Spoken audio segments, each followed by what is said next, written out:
Я, преподаватель геолого-разведочного колледжа Омарбекова Айгуль Толютаевна, как потомок героя войны, принимаю участие в акции, посвященной 75-летию Великой Победы.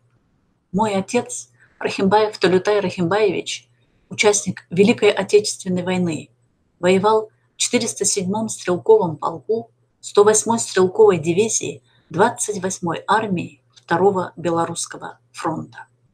Каждый год мы, потомки героев войны, с гордостью и большим уважением участвуем в шествии бессмертного полка в память об отце.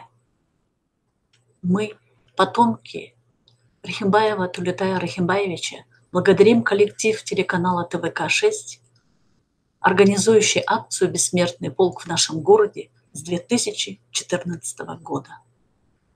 3 года, с 1943 по 1946 годы, против страшного врага воевал наш отец. Призвали его в советскую армию, как только исполнилось 18 лет. По рассказам сестры нашего отца Айткен Тате несколько эпизодов. Был такой случай. Получив очередное боевое задание, он отсутствовал во взводе долгих 3 месяца, выполняя свой солдатский долг. В родном селе все с нетерпением ждали от него весточки, но писем не было уже 4-й месяц.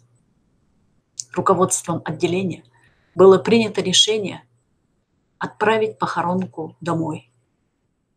Она была опущена в ящик. В тот самый день он вернулся с задания. Обрадовавшиеся сослуживцы сообщили ему о похоронке в родное село.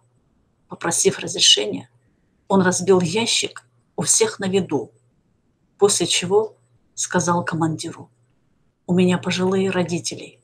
Это известие убило бы их». Отец был награжден боевыми медалями, 6 медалями, дошел до Кенигсберга, имел 3 ранения, вернулся домой из госпиталя Алма-Аты в 1946 году. Вместе с ним в родное село из Алматинского госпиталя приехали 2 его боевых товарища из Кустаная и Актобе. Все лето пробыли они в родном Бельтерике. Нередко ночами выбегали в прихожую, на ходу одевая сапоги. Потом приходили в себя и долго не могли поверить, что находятся дома. Впоследствии еще долгие годы их мучили ночные кошмары. А после войны трудовые годы, учеба в Казгу на юридическом факультете. Начинал с секретаря Народного суда. Позже, в 1955 году, был назначен председателем Народного суда Аксуатского, Бескарагайского, Жарминского судов.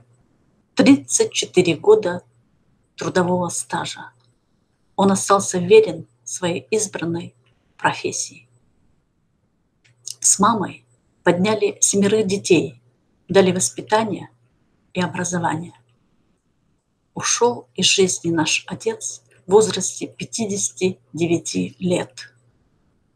Прошедшие войну люди не просто сильные духом, это люди, честные труженики, со знанием и опытом служения своему делу.